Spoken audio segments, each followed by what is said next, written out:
ნაციონალური მოძრაობის თბილისის მერობის კანდიდატი დიდი დიღმის მოსახლეობას შეხვდა და შეჩერებული ავტობუსების პარკის პროექტი წარუდგინა.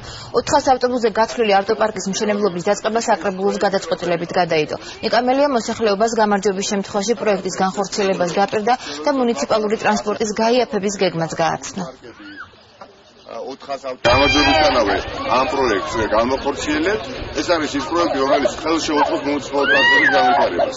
მნიშვნელოვანია განსაკუთრებით იმ ფონზე, როდესაც მე გამარჯვებისთანავე ვაპირებ, რომ ახალი სატარიფო სისტემა დავნერგო საქალაქო ტრანსპორტის ქსელში.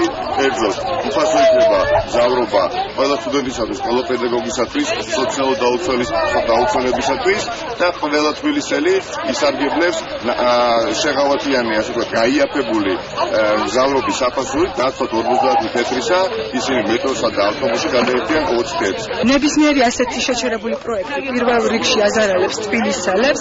დიღომში მაგალითად მოსახლეობა ითხოვს დამატებით ტრანსპორტს, ამიტომ მინდა ვურჩიო ხელისუფლებას, რომ თავი დაანებოს ოპონენტების უსაფუძვლო კრიტიკას და კარგ საქმეში შევეჯიბროთ ერთმანეთს.